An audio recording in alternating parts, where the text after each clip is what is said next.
Assalamualaikum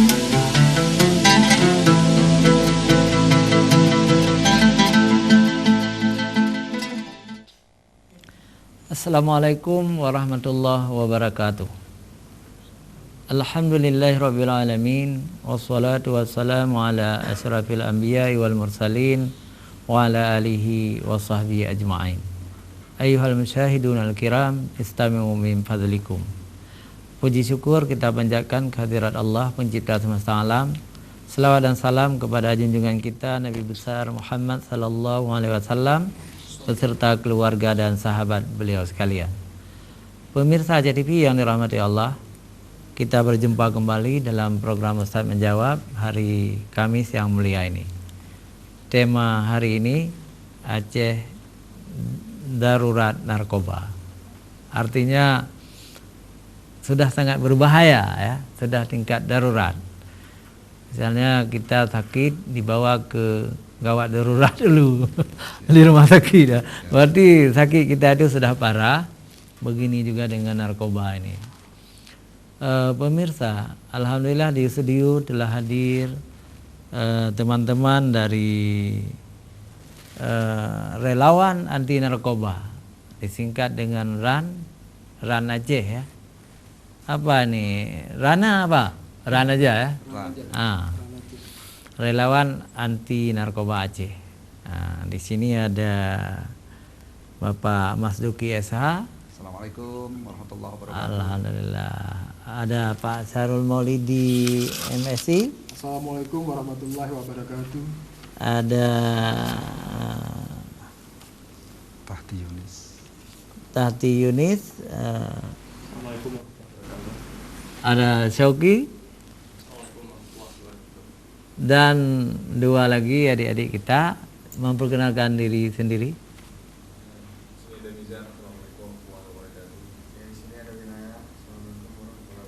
Alhamdulillah. Pemirsa, inilah relawan anti narkoba. Narkoba itu kejahatan, narkoba itu kemungkaran. Jadi ada yang bekerja keras menjadi relawan untuk membendung kejahatan itu. Mereka itu juga adalah da'i, pendakwah. Karena dakwah itu dibagi tiga. Dakwah bil lisan, ya, di mimbar-mimbar, ya, juga kita ini dakwah bil lisan. Tapi itu ringan. Dakwah bil hal, itu yang lebih baik, ya. Dakwah bil hal dengan perbuatan seperti adik-adik kita ini, mereka memang mencari orang-orang yang terlibat narkoba, mungkin menasihati atau menangkap atau membawa ke rehabilitasi ya. Itu dakwah juga. Dan dakwah yang ketiga, dakwah bil kitabah, dengan tulisan ya. Saya juga berdakwah dengan tulisan ya. Alhamdulillah. Jadi dakwah ini tidak boleh kendur. Kalau dakwah kendur, agama juga akan kendur. Jadi semua kita harus berdakwah. Jadi Aceh TV dan pemiliknya itu Pak Dahlan TH ya, itu akan mendapat pahala yang sangat besar ya. Karena beliau menyediakan jam tayang untuk dakwah. Jadi Allah akan memberi pahala kepada beliau yang sangat besar. Dalam hadis Bukhari disebutkan, man dalla ala khairin falahu mislu ajrim fa'ili. Barang siapa mengajak kepada kebaikan dan orang lain itu mengikuti ajakannya, maka orang itu akan mendapat pahala yang sangat besar. Jadi mudah-mudahan bukan hanya Pak Dahlan yang dapat pahala, tapi semua kru di TV Aceh ini dapat pahala juga. Amin. Karena terlibat di dalam melaksanakan dakwah ini. Pemirsa Aceh TV yang dirahmati Allah SWT, tentang haramnya minuman keras. Jadi minuman keras itu termasuk dalam narkoba. Ini telah difirmankan oleh Allah SWT di dalam ayat yang akan dibaca oleh Syauki. Silakan Syauki. A'udzu billahi minasy syaithanir rajim. Bismillahirrahmanirrahim. يا أيها الذين آمنوا إنما الخمر والميسر والأنصاب إنما الخمر والميسر والأنصاب والأزلام رجس من عمل الشيطان فاجتنبوه لعلكم تفلحون إنما يريد الشيطان أن يوقع بينكم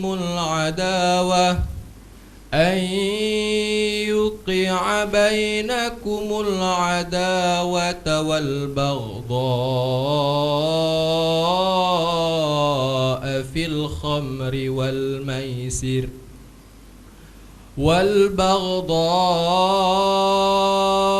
الخمر والميسر ويصدكم عن ذكر الله وعن الصلاة فهل أنتم منتهون صدق الله العظيم. Maha benar Allah atas segala firman-Nya.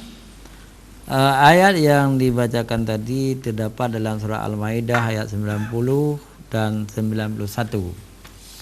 Artinya, wahai orang-orang yang beriman, sesungguhnya minuman keras, berjudi, berkorban untuk berhala, dan mengundi nasib dengan anak panah adalah perbuatan keji dan termasuk perbuatan syaitan. Maka jauhilah perbuatan-perbuatan itu agar kamu beruntung.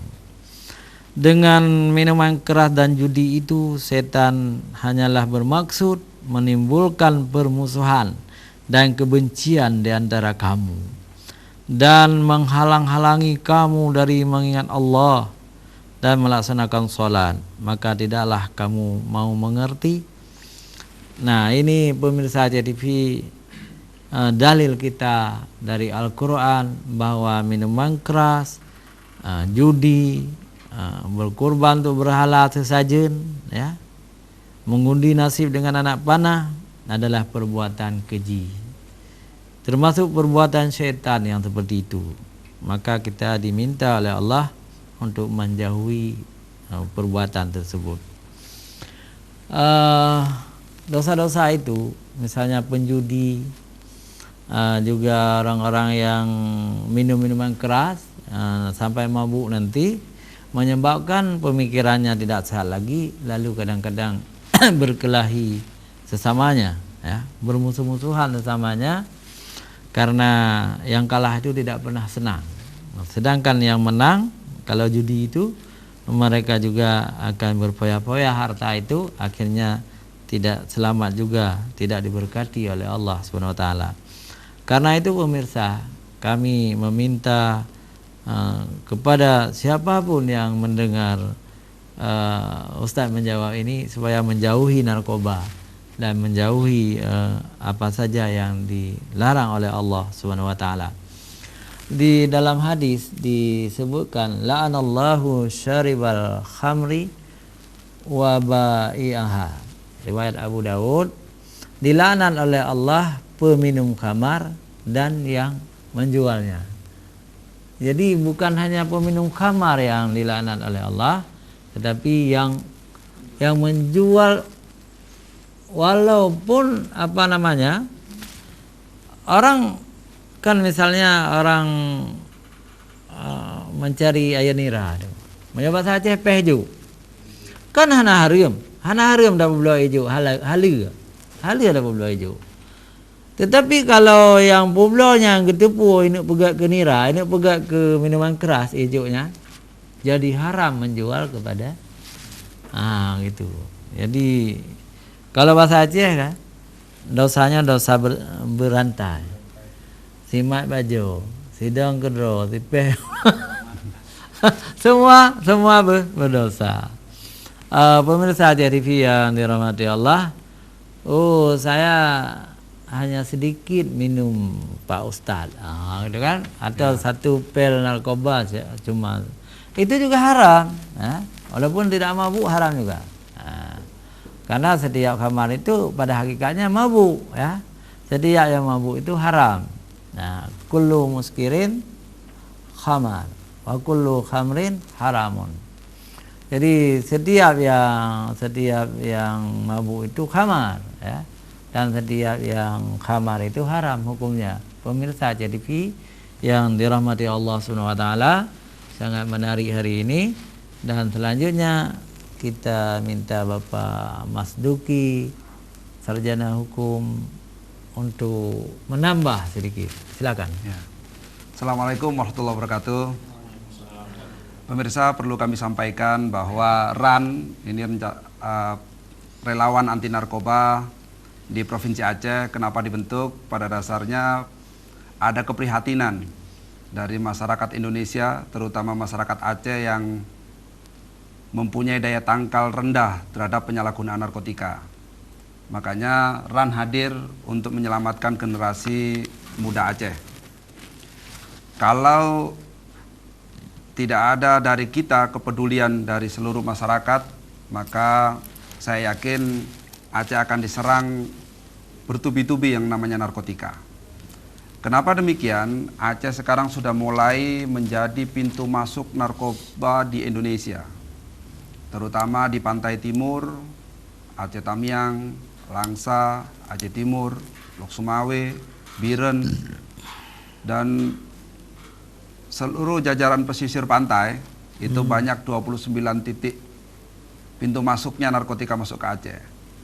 Jadi RAN hadir untuk mengimbangi yang demikian, walaupun mafia narkoba begitu gencar dan kita sedikit paling tidak ada berbuat dari RAN. Karena apapun yang kita perbuat pasti akan dipertanggungjawabkan kepada Tuhan Yang Maha Esa, yaitu Allah Subhanahu wa taala. Sekecil apapun yang kita perbuat untuk kebaikan, saya yakin itu mendapat catatan tersendiri untuk RAN. Sekecil apapun tenaga kita yang kita usahakan akan dicatat juga sebagai nilai ibadah untuk RAN. Kenapa demikian? RAN sudah mulai menjangkau pecandu-pecandu agar mau dan rela untuk direhabilitasi. Kemudian mencegah bagi yang belum terlanjur pakai. Jadi ada dua kegiatan RAN. Pertama, mencegah yang belum pakai. Yang sudah pakai diharapkan untuk melaporkan diri ke BNN atau ke IPWL. Ada institusi penerima wajib lapor. Kalau BNN dilaporin oleh RAN yang pecandu tersebut, maka tidak diproses hukum. Jadi untuk penyelamatan generasi muda itu banyak yang harus dilakukan.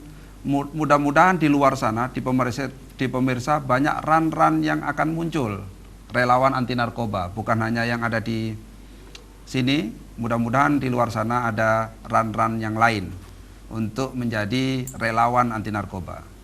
Itu saja Pak Ustadz, nanti kita bisa berkembang di berikutnya. Ya, baik pemirsa JTV yang dimuliakan Allah, jangan kemana-mana, kita kembali setelah jeda iklan berikut.